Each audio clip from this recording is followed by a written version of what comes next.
さらに優れた希望のタイトルでメッセージを伝えます。今日の聖書箇所はヘブル人への手紙7章11章から17節までです。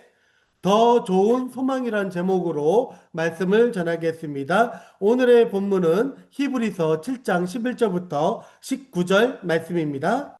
ヘブル人への手紙7章11節から19節、先に日本語でお読みいたします。さて、もしレビ系の祭司職によって完全に到達できたのだったら、民はそれを基礎として律法を与えられたのです。それ以上何の必要があって、アロンの位でなく、メルキゼデクの位に等しいと呼ばれる他の祭司が立てられたのでしょうか。祭司職が変われば、律法も必ず変わらなければなりませんが、私たちが今まで論じてきたその方は、祭壇に仕えるものを出したことのない別の部族に属しておられるのです。私たちの主がユダ族から出られたことは明らかですが、モーセはこの部族については、祭司に関することを何も述べていません。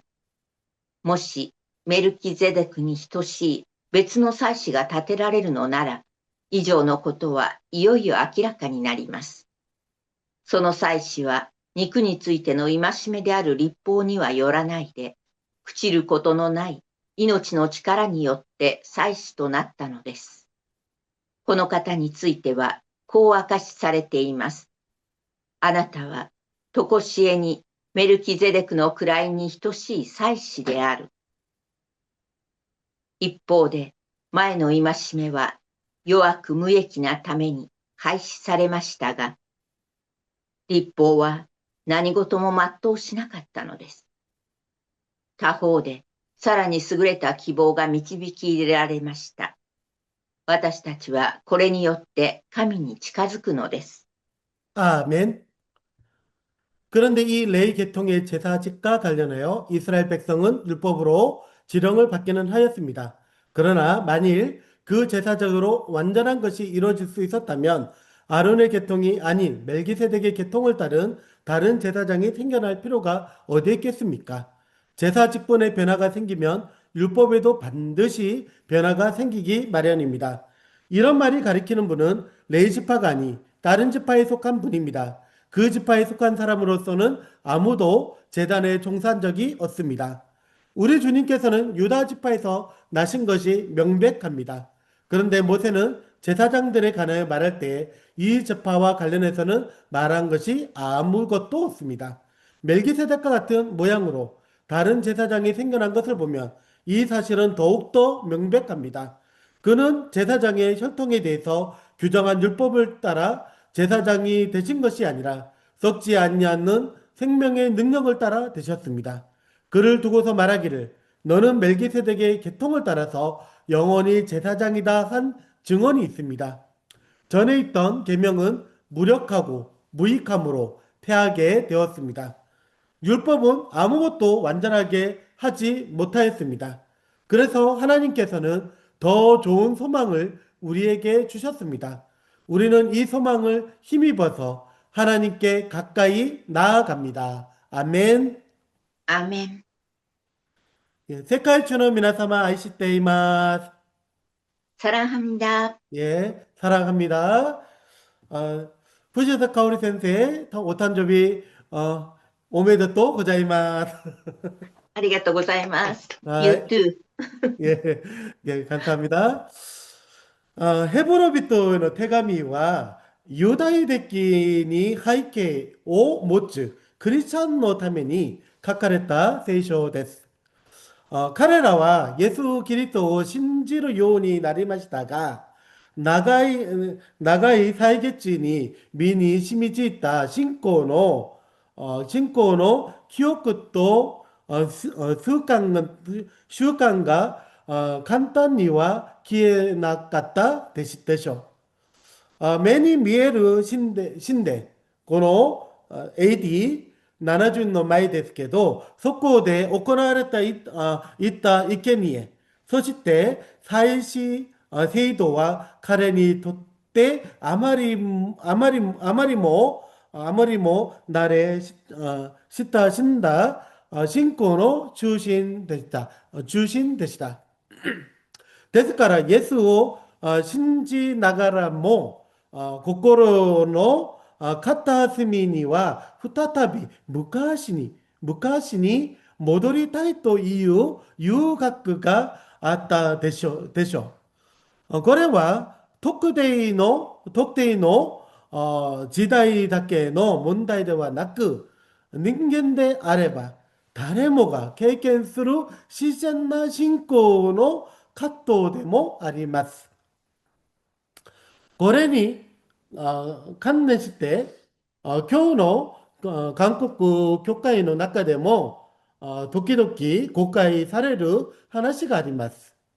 1948年に建国されたイスラエルが間もなく新しい神殿を建てるかのように受け取る場合が少なくありません。さらに、神殿が建てられば、すぐに第三世界戦争が起こり、このように終わりと、イエス様の再臨が続くかのように語る場合もあります。しかし、このような理解は、実際、実際とは距離があります。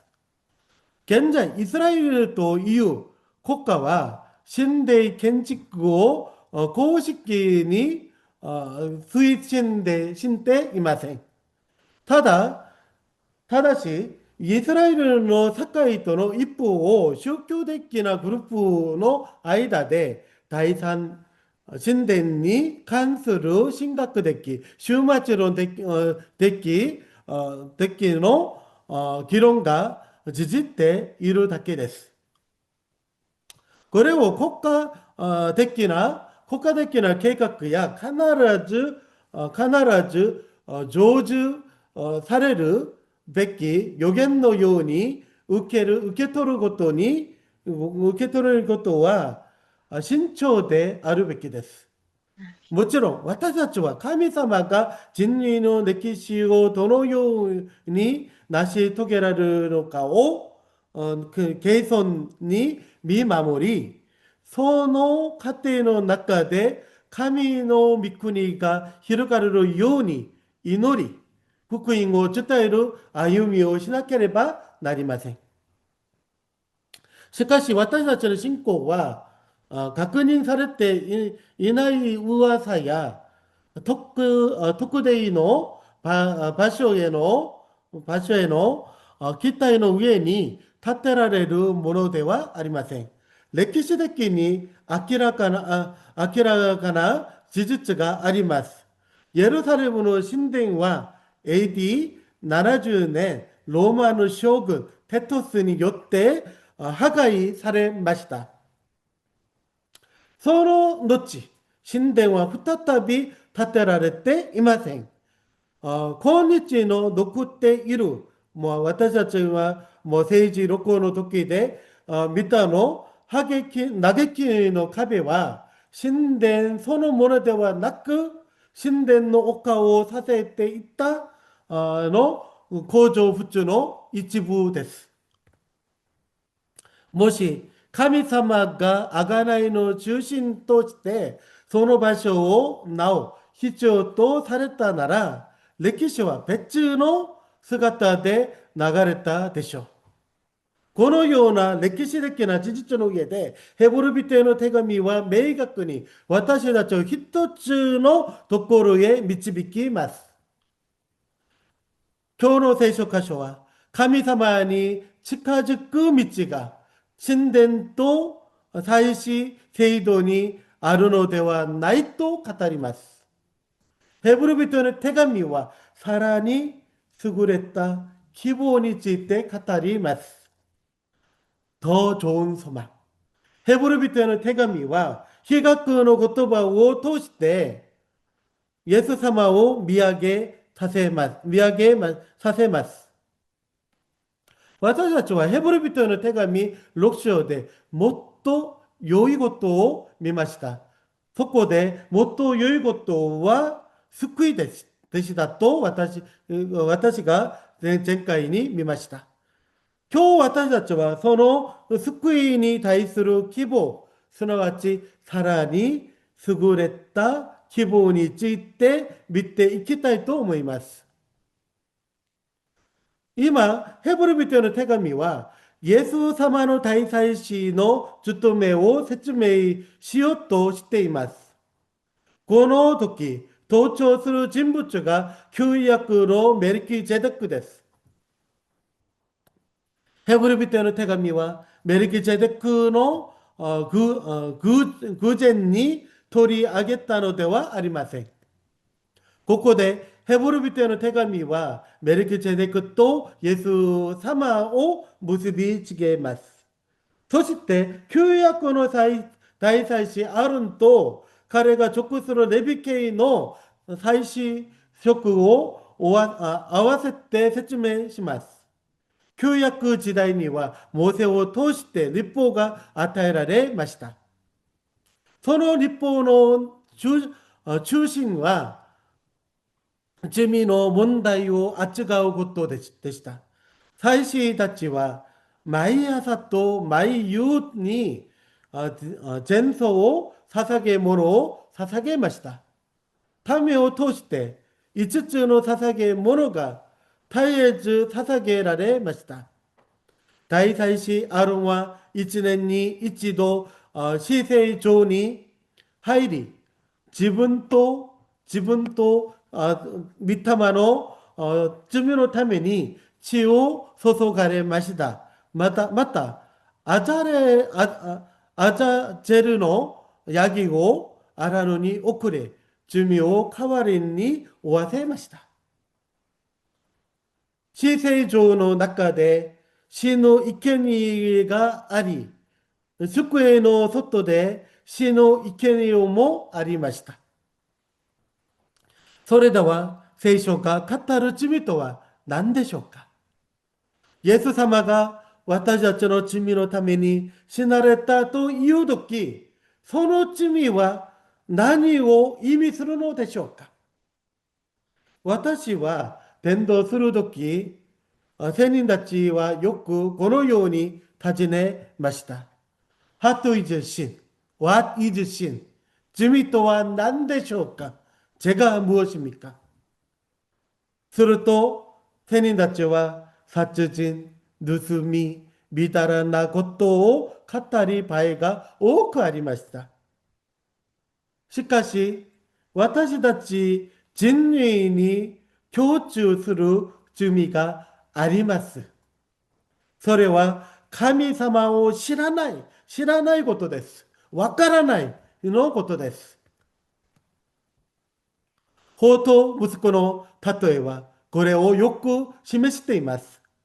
父を離れ、父を忘れて生きる姿こそ罪の本質です。ですから、私たちが罪を犯す瞬間、人の前だけではなく、神様の前でも罪を犯しているのです。前の前のすべての罪、神様わからないことを含みまで、これです。これはなぜ罪なのでしょうか。すべての罪は神様のご性質である清さと反対だからです。もし私たちが罪を犯す瞬間に神様を意識していたなら、立ち返る良心が小さくでもあったでしょう。ところが、さらに大きな問題は、それが神様の望まれる清い歩みではないと知りながら、なお罪を犯す場合があることです。それほどまでに罪は私たちを神様を前で扱い、扱ましくさせる力を持っています。アロンを含むレビ系の祭司たちは例外ではありませんでした。アロンの子、ナダブとアビアが神様が命じられなかったことなる火を捧げるその場で死にました。神様から重体を、使命を受けた祭司たちも例外ではありませんでした。ダビデの時代の見ても、祭司たちは政治的に揺れ動くことがありました。エゼキエル預言者は神殿の中で偶像礼拝が行われる姿を見ました。それにもかかわらず、神様を彼を通して神様とイスラエルの民との間をつないでくださいました。生贄はバビロンの報酬以前まで続き、報酬からの期間の後も、後も続きました。そしてイエス様の時代を過ぎ、AD70 に神殿が破壊される日まで続きました。神様はこのように弱く不完全な祭祀制度を通しても神様に近づく民を喜ばれました。イエス様が大生まれるなる前にもシメオンやアンナのように主がおいてになる道を待ち望む祈った生徒たちがいたのです。イエス様がおいてになるまで神の民が神様に近く受ろうが旧約の生贄でした。しかしそれを永遠の続けられたのではありません。イエス・キリストによって旧約の生贄を終わらせられました。もしイエス様がおいてにならなかったなら、異邦人たちは割礼を受け、毎年3度イスラエルを訪れ、旧約の生贄を捧げなければならなかったのでしょう。しかし、神様はイエス・キリストによってその道を終わらされました。ところが、イエス様はユダ族の子孫として来られました。ユダ族は立法の上では祭司を立てることのできないの部族です。サウル王が最大の失敗をしたのは祭司サムエルを待てず自分勝手に生贄を捧げたことでした。しかし、このすべての祭司制度は、今日の聖書箇所18節のように、弱く無益であるため、廃止されました。イエス様がおいてになったからです。このため、昔の神殿礼拝を習慣が残っていたのヘブル人たちは、再び神殿へ戻りたいの遊郭が生じました。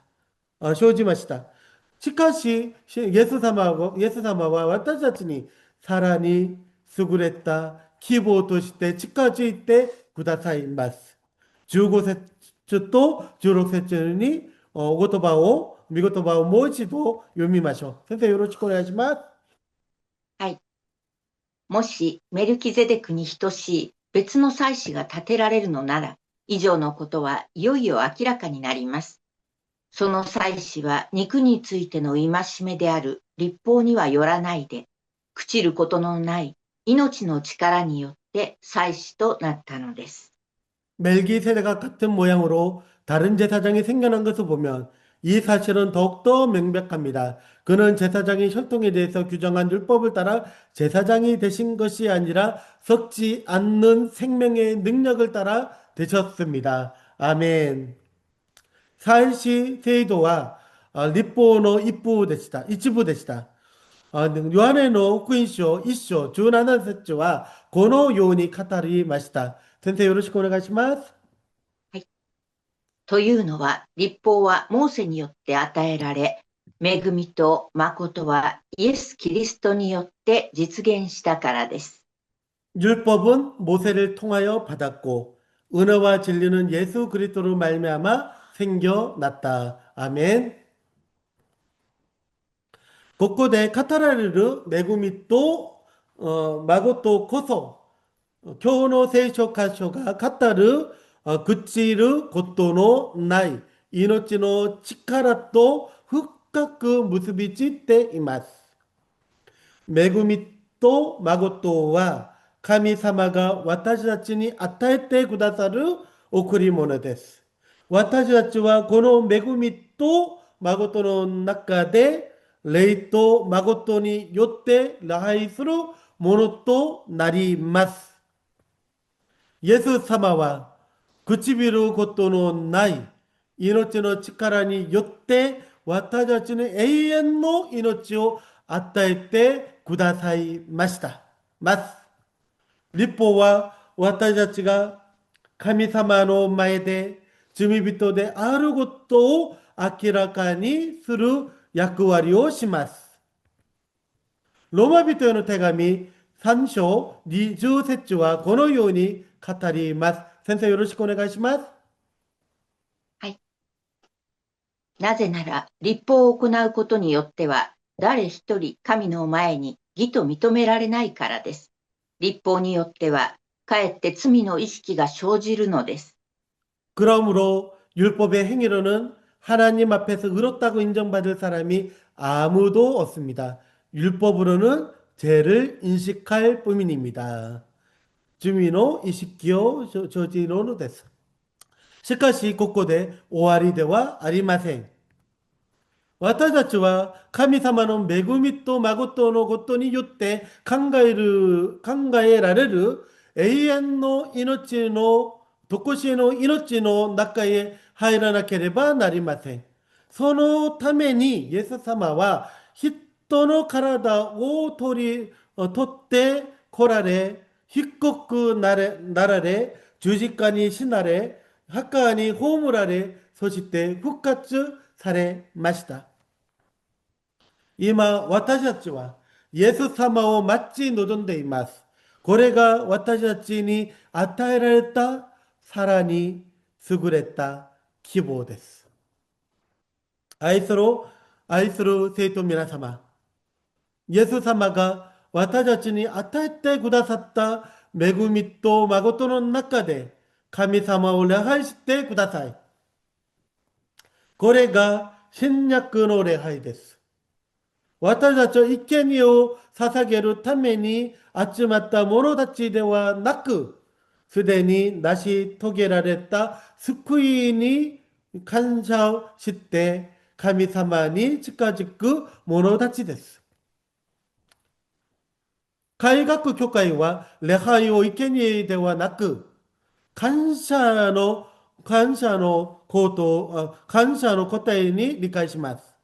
カトリックの教会の礼拝をミサと呼び、ミサは祭司と意味します。キリストのただ一度犠牲に、奇跡的に参与する生贄として理解します。しかし、ヘブル人への手紙ははっきりと語ります。イエス・キリストの生贄は、ただ一度で完全に成し遂げられました。この誓いは十字架の姿にも現れています。カトリックの十字架の中で苦しまれるイエス様のお姿が強調されています。昨日書かれたイエス様の姿がこの十字架のカトリックの十字架です。一方、開学教会の十字架のもう姿とこの穴のものが全然ないです。イエス様がすでに私たちの罪を負って死なれ、墓に葬られ、再び蘇られたからです。今、イエス様は十字架にかかっておられる方ではなく、神の御座の右におられる生ける主です。しかし、同時にその主は聖霊によって私たちの共に行ってくださいます。そして再び来られるその日、私と皆さんを神を御国へ導いてくださるのでしょう。